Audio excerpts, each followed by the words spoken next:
एक समय की बात है। काशी में दो भाई रहते थे। दोनों ने कई वर्षों तक साथ रहकर धर्म और शास्त्रों का अध्ययन किया। जब शिक्षा पूरी हो गई तो दोनों अपने गांव लौटने के लिए निकल पड़े। उस समय न तो कोई गाड़ियां थीं न रेलगाड़ियां। लोग पैदल चलते थे, दिन में सफर करते और रात में किसी गांव में रुककर विश्राम करते। इसी तरह ये दोनों भाई भी चल रहे थे। रास्ते में एक नगर आया। वहां के सबसे धनी व्यक्ति ने उन्हें देखा और बड़े आदर से अपने घर ठहराया। रहने की व्यवस्था की और नौकरों से कहा, इन विद्वानों के लिए अच्छा भोजन तैयार करो। थोड़ी देर बाद वह धनी व्यक्ति खुद दोनों से मिलने पहुंचा। बातचीत के दौरान उसने महसूस किया कि दोनों में विद्या तो बहुत है, लेकिन उतना ही अहंकार भी है और दोनों एक दूसरे को अपने से कम समझते हैं। धनी व्यक्ति ने पहले एक भाई से दूसरे के बारे में पूछा। वह बोला, अरे वो तो बैल जैसा है, कुछ समझता ही नहीं।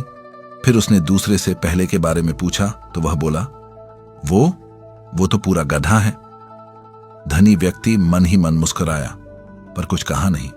उसने सोचा, काशी में इतने साल पढ़कर भी इनके अंदर विनम्रता नहीं आई। थोड़ी देर बाद भोजन का समय हुआ। दोनों पंडितों को आदरपूर्वक भोजन कक्ष में बुलाया गया, लेकिन जैसे ही उन्होंने अपनी थाली देखी, उनकी आंखें फटी की फटी रह गईं। एक थाली में चारा रखा था और दूसरी में भूसा। दोनों आग बबूला हो उठे। क्या हम जानवर हैं जो ये खाएंगे? धनी होकर तुम हमारा अपमान कर रहे हो।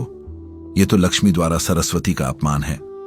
धनी व्यक्ति ने बहुत शांति से कहा, महाराज, इसमें मेरा कोई दोष नहीं है। जब मैंने आपसे एक दूसरे के बारे में पूछा तो एक ने कहा कि दूसरा बैल है और दूसरे ने कहा कि पहला गधा है। तो मैंने सोचा भोजन भी उसी के अनुसार परोसा जाए। इतना सुनते ही दोनों भाइयों की आंखें खुल गईं। उन्हें अपनी गलती का एहसास हुआ। दोनों ने एक दूसरे से और उस धनी व्यक्ति से क्षमा मांगी। फिर उन्होंने प्रण किया कि अब कभी किसी के बारे में बुरा नहीं सोचेंगे।